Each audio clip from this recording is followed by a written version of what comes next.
Eu acho que a obrigação do pedagogo, a obrigação do professor, do profissional que está lidando com a criança, é entender a teoria que precede a prática e aplicá-la bem, no formato, evidentemente, que sirva, vamos dizer, para que as pessoas se desenvolvam, para que as crianças se desenvolvam dentro do potencial que lhe foi lhe garantido pela sua origem dos seus pais, a sua genética e assim por diante. Entenderam isso bem? Vale a pena você refletir sobre isso, porque de agora em diante você tem realmente um conhecimento que o torna muito mais responsável do que era antes, certo? Se você já era muito responsável, esse conhecimento lhe torna muito mais responsável, porque um dia, quando você passar pela praça e vir um daqueles alunos que trabalhou com você, você foi professor durante 6, 7 anos, e você se lembrar disso, e lembrar que você não levou isso em consideração, que os ensinos foram mecânicos, sem necessariamente levá-los à análise, ao pensamento, a que eu chamei de experiência, ter a experiência da estimulação, e eles se formaram assim, você terá muito pouco dentro deles, ou terá algo dentro deles que não funciona quase nada. Mas se ao contrário, você levar isso em consideração e pensar nisso na sua forma de ensinar a professores, ou seja, de passar o seu trabalho pedagógico, né, de formação pedagógica, técnica para seus professores, para os seus gestores e coisas assim, essas informações têm que ser pensadas para que, na verdade, a pessoa não peque mais pela ignorância, só se realmente não quiser. Passe, por favor. Bem, a diferença quando nós analisamos pedagogia e neurologia, evidentemente não está na essência, mas sim está na forma de decidir, de se operacionalizar. Não é que na pedagogia não se tenha relações neurológicas formidáveis. É porque o processo de aprender e a forma pedagógica de ensinar e a técnica de ensinar vai ter que, evidentemente, passar por relações neurológicas, porque senão o indivíduo não vai aprender. Mas às vezes nós fazemos isso de uma forma inconsciente, não é? Fazemos isso de uma forma superficial, sem na verdade buscarmos as melhores formas para ensinar. Por isso, a necessidade de se entender a neurologia dentro do processo pedagógico se faz fundamental, porque ela vai nos dar caminhos, vai nos dar direcionalidade para o entendimento de como as pessoas aprendem. Isso é fundamental.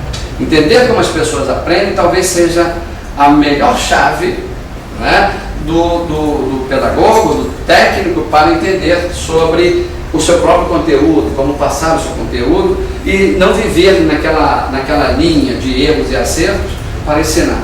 Vale muito mais priorizar a essência do homem, da natureza do homem, para buscar teorias e métodos que realmente complementem de forma mais adequada as individualidades de cada ser.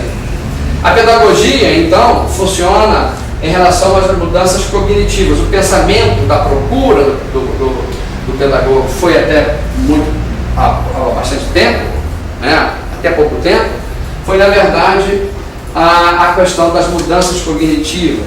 Estavam interessados em saber qual a metodologia que melhorava o sistema, qual é a técnica que mais se ajusta ao ensino de uma determinada criança. Se nós pensarmos isso num campo realmente técnico, eles estavam realmente bastante certos. Até um determinado momento. Mas agora não pode ser mais assim.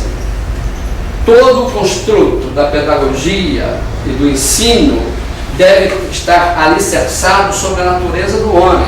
E nós só vamos conhecer a natureza do homem se nós entendermos uma série de processos e mecanismos neurológicos que nós possuímos, não é? Que o nosso organismo possui, para que nós possamos então realmente criar e formatar os melhores métodos. E talvez nós não venhamos a precisar mais daquelas informações, vamos dizer, dos livros, dos modelos, porque quando nós realmente entendermos como o homem funciona, como é a natureza dele, as nossas teorias vão ser, os nossos métodos vão ser suficientes, realmente suficientes.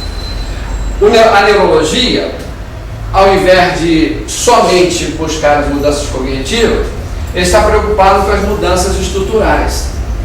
Ou seja, se o indivíduo mudou cognitivamente, quais foram as mudanças internas, processos e mecanismos que mudaram para que ele pudesse mostrar esse comportamento cognitivo em um determinado momento. Não é? Imagine você ensinando através de várias técnicas, vários métodos, e você vê no final do ano que os meninos, os seus alunos, os seus aprendizes, cresceram e desenvolveram certas competências em matemática, em física, em aritmética, em educação física e nas relações sociais, não é?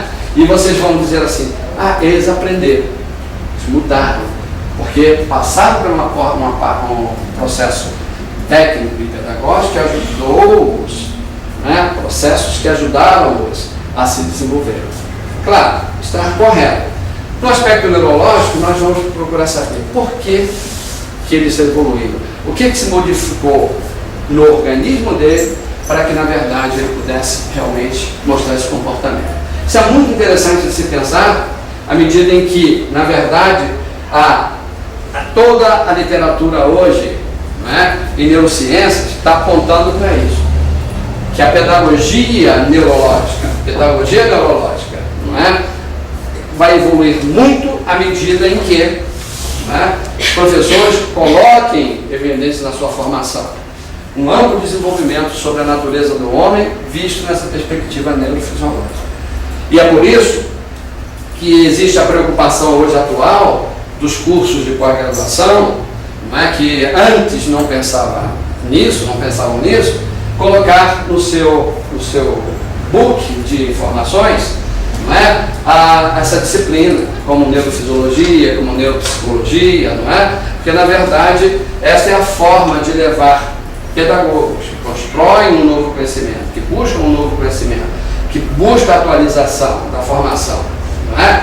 De crianças e de outros, não é? Realmente entender a natureza do indivíduo. Passa, por favor.